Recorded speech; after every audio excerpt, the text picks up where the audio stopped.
Then I am going to go over the guidelines for the City of Aiken, the Planning Commission meetings. Meetings are public forums in which many opinions are expressed and the business of the city must be conducted. As such, discipline, honorable, and professional decorum is paramount. Courtesy and respectful communication is required. During public hearing, all questions and statements for the public shall be directed to the chair. If you wish to speak, raise your hand and I will recognize you. Please approach the podium, state your name and address. In order to allow an opportunity for everyone who wishes to address the planning commissions, speakers should limit their comments to the subject being discussed. Each speaker will be given 5 minutes to address an issue and may only address an issue once unless questions from the planning commission are posed to the speaker.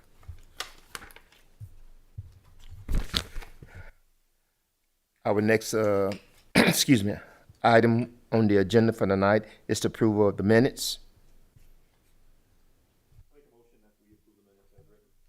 Second. It's been moved by Commissioner Lycett and second by Commissioner Epps that the minutes be approved as written. All in favor, let it be known by raising your hand. All right, minutes approved. There are no old business. The new business for tonight, first application number 26-20023, request by Brittany Lynn Carey for annexation of .21 acres at 2910 Catawba Street. Tax parcel number 10419-35-011. Is there anyone here that would like to speak in favor of this applicant? Anyone here that oppose this applicant? Okay, then back to the commissioners. Mr. Chairman, in regards to application 26-20023 annexation request, current zoning RC, proposed zoning RS15, I make a motion that we move to City Council for approval.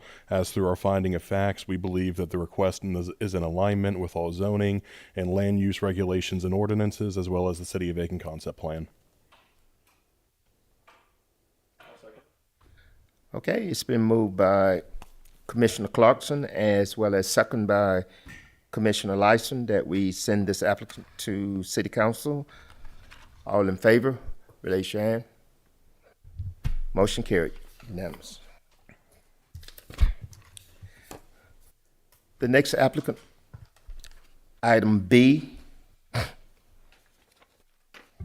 Applicant for the development group, location Sunday Avenue, application number 26-22006, concept plan.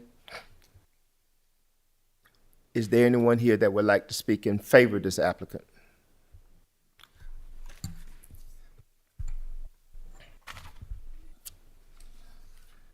Good evening, Jen Wilkinson. I live at 1121 Park West Boulevard in Mount Pleasant, South Carolina. Wilkinson. Hi, Chairman and Commissioners. I appreciate you guys letting us come in and talk about this project again. We brought it to you last year, and we're updating the concept plan from 144 units to 168 units. Building types stay the same, building heights stay the same, entrances stay the same. We did get reapproved for the parking is 20 parking spots over what's recommended by the city, as well as our open space ordinance is still at 40%, which is a minimum required. We did pass the traffic and pedestrian improvement requirement. We're at 88, which prior, I'm not sure if it's been passed yet or not, was at 100 or below. So currently we are following that regulation. And we appreciate you passing this through, and I'm here if you have any questions. Anyone have any questions? I do have one question. What percentage of the housing is for, I guess, low income or voucher 100%. system? 100% of the housing? Okay. I had a question also about the access to the two tracks on the, I guess it'd be the north side of the image, the top of the image there. That, it's my understanding there's currently a gravel road that those folks use to access their properties there. Are you talking about the road on The the east. Jake Place, Yeah, Jake Place is not currently an unimproved road. We will make that improvement. and will that extend to the property of those two tracks that are, That are in the back, yes, ma'am? we don't own that, but, you know, Well, extend we to would go the, to our property line. He means the current residences. The current residents at the end of Jake Place, Yes. we'll have to at take a least to the point that you do own. yes, to our property line out on that road, yes, we will definitely pave to that part. Okay, that's what I'm just wondering, because. Yes. Okay, all right.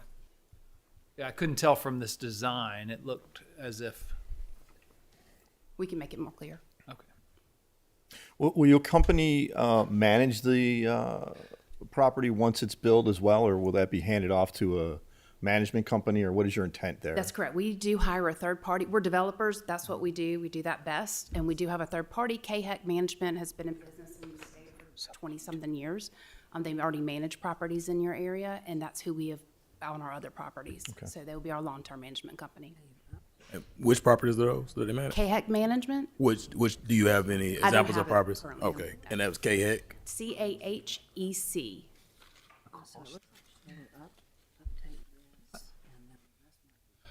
Yeah, I'm sorry. Back to my question about the access for the existing. So if you look at your map, and it's kind of hard to see, I know, there's an existing gravel road that runs just straight up. Yeah, there you go, straight up and down there. Yes. Under your concept plan, you've paved, obviously, it turns left into a parking lot and then right to access these other buildings. Are you going to leave that road Unimproved? unimproved and gravel through the middle of your property, or is your intention to have them go through your parking lot? I just was a little unclear to me how those folks are going to access their It'll be property. paved, yes. So it'll be, that Jake Place will stay as Jake Place. I think what he did was his radiuses for entrance and exits, when, those are what you're seeing, those curbings there. Okay, but That is that- not stop curbing, Okay. Yeah. Okay. yeah. Yeah, that's just him doing his radiuses. Okay. Apologize. Good question. I just was concerned they're going to lose access if. No, sir, yeah. Do you have any idea what the starting rent would start at? Oh, good question. I believe that the rent started around 550, 600, something on that line. It will be exactly what it was in our approval last year. Oh, okay, so I'm assuming the not changed 550 be for one bedroom. I'm sorry? One bedroom. That's correct, 550, yes. okay. And rents have not changed this year yet by HUD. They've not posted, or they're posting them anytime now. But South Carolina Housing is making us underwrite to 2025 rent, so it's going to be the same as we had last year. And my last question, have you had the opportunity to look over the suggested approval conditions? I did. And we you will are in comply. agreement with it? We will comply.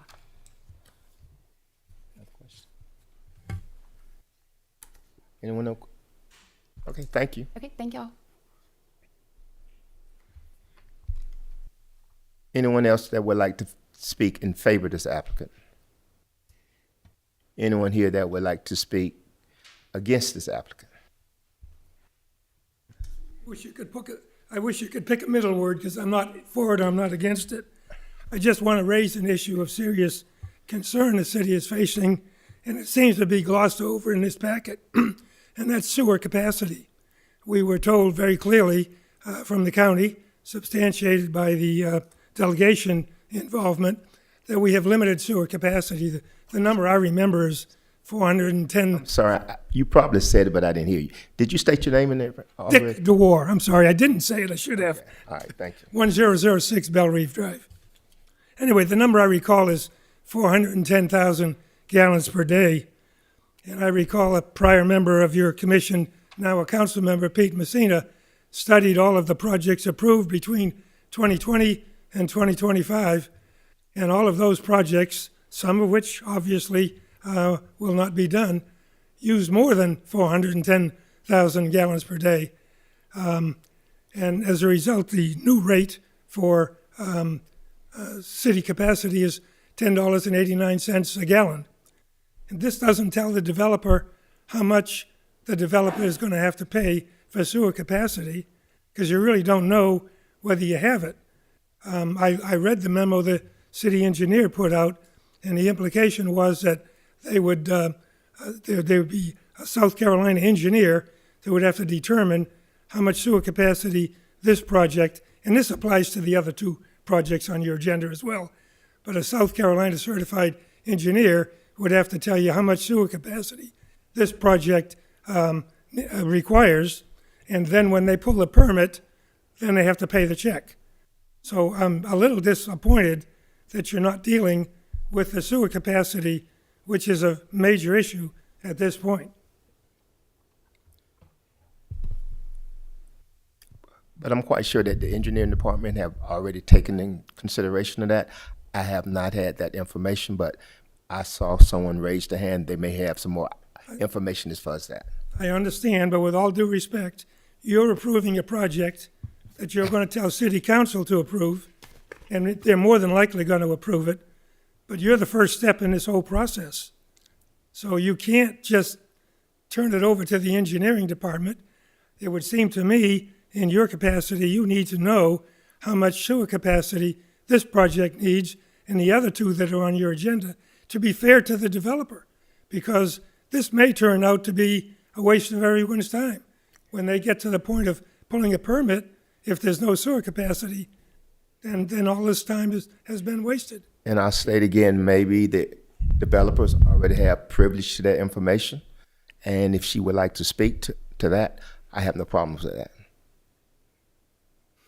So Do you have a comment? I do see on the third page, at the bottom of the third page, it says all sewer capacity will be subject to approval by the Aiken County Horse Creek Pollution Control, et cetera, et cetera.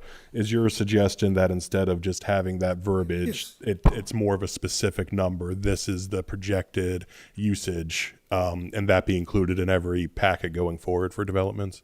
No, I read that, but it's generic. It's not. Right. It's not specific. But I just want to make sure we understand. Your recommendation is that moving forward, any new development provides the estimated amount of sewer usage that development Well, would that's have. what the city ordinance requires. Right. I mean, Gotcha.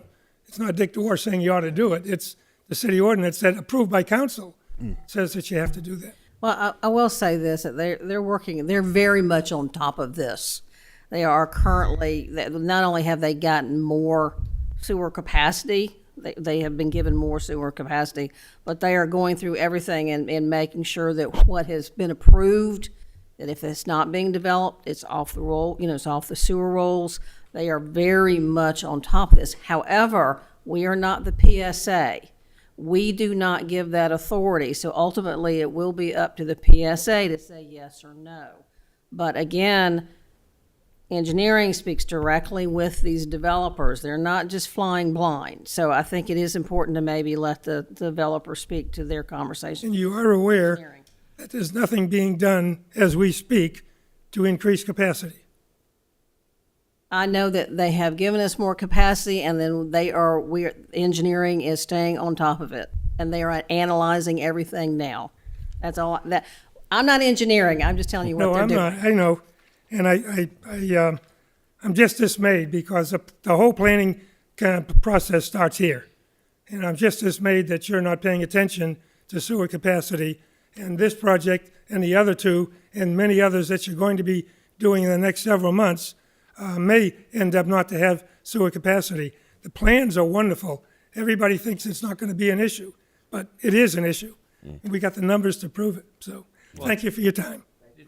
And to your comment, sir, it's my understanding, and I know that you said that this may end up being a waste of time, but if there isn't adequate capacity, the project at the time that they seek to break ground doesn't move forward. So what we're doing here is approving a concept plan. We're not telling them that there's adequate sewer capacity. And I think they all understand, these developers should all understand, that if there comes a point when that capacity is exhausted, they don't get to develop, and that's the risk that they take. So we're not here to make that judgment call at this point. We're assuming adequate capacity, but they understand that they can't move forward if that capacity isn't exhausted. If they understand that. Well, There are some in the community. I think it's been very clear. There are some in the community that, quite frankly, would rather see a moratorium until we get our act together. But I'm not going to bring that up at this point. Some communities have done that. Sure. But again, thank you very much. Thank you. Is there anyone else that would like to speak against this applicant? Does she want to address the? Address the issue. Have any, want to address this from the commissioner standpoint? Well, I would just invite the developer to come forward, and if she has any comments and response about capacity. Yeah, just as part of our application process with state housing, we are required to show them in our application that we have verified capacities available. Our civil engineer has done that from day one. That is the first thing I have him go do before I go through all this. Okay. Thank y'all. All right, thank you.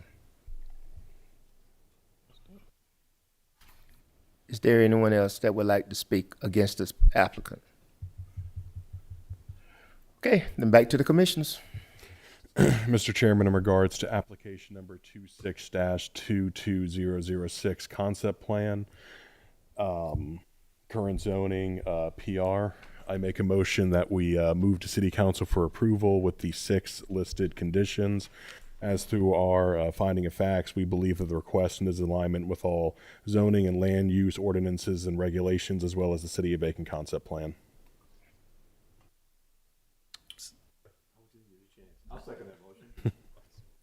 Okay, it has been moved. Applicant number 26-22006 concept plan, it's been moved by Commissioner Clarkson, second by Commissioner Lyson, that we send this applicant to City Council.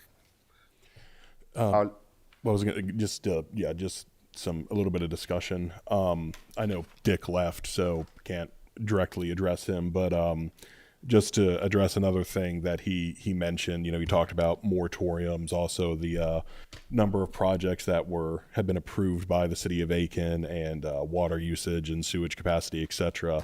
This commission, while I don't want to undermine our importance, does take a lot of cues from City Council, and some of the issues that were brought up, such as moratoriums, how we count water capacity, etc. I would defer to City Council, as I don't think we would be the body to kind of make some of those decisions. So while I do appreciate his comments, and I do certainly understand a lot of those comments, and I'm not trying to undermine our own authority, but some of those issues are above our pay grade for a recommending body of appointed officials as opposed to elected. So I just wanted to go on the record to say that. Any other comments from the commissioners? Okay, all in favor? Raise your hand. All right, motion carried. Our next item on the agenda is item C and D. Is application number 26-60010 rezoning, and number 26-22007 concept plan. Is there anyone here that would like to speak? And this applicant is the Bradley House Developers. In favor of this applicant. Good evening. My name is Chris Whitner. My address is 3768 Citation Way, Suite 200, Myrtle Beach, South Carolina, 29577, and I'm representing Bradley Development. And this is another, it's an affordable housing property. It's a much smaller scale. It's 39 units we're proposing. It also, it doesn't have tax credits, done a little differently in the financing, but it does address the income spans go from 30%, 50%, 60%, and 80%, with most of the majority being 50 and 60%. So this property is based on the Aiken AMI, which as of 2025 was 88,000. So roughly you'd be looking at on the 30% of targeting homes that make 32,150. On the 50% would be 44,150, and then the 80% would be in the 70,000 range. So just for example, I don't have all the rents yet finalized, but if you took it on a 50%, you'd be looking at about $1,000 on the 2 beds, and on the 3 beds, $1,150. So you can kind of do the math on the 30% and the 80%. Normally, it would kind of fall into the 50 and 60%. The South Carolina State Housing Agency kind of determines that based on the market study that we provide, and they try and fill the gaps. This isn't done with, this property is not financed with tax credits. It's through National Housing Trust, South Carolina Housing Trust, and home funds. So it's a lot of work, a little bit more with the home funds comes into a lot of different aspects, with green friendly being we also, protected species and some other stuff. It's a very lengthy process. The property is 10 acres. We have proposed, and speaking with Mr. Kowick, we have two different plans that we've proposed. One being the 3-story building, which would all 39 units, which would contain 1, 2s, and 3s. You're looking at about 10% 1s, and then just depending on the market, probably either an even split on the remainder for the 2s and the 3s.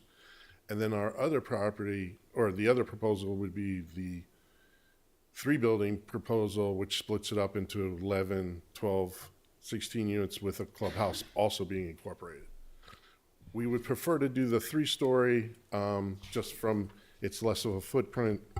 It provides even more buffer for any adjacent property. I think on the 3-story, it's about 6.5 acres with the surrounding property versus 5.5 acres, so which is still pretty huge. And then also you have less pavement, less building footprint. So, but either plan, when we talk to Mr. Cody, whatever the city would prefer.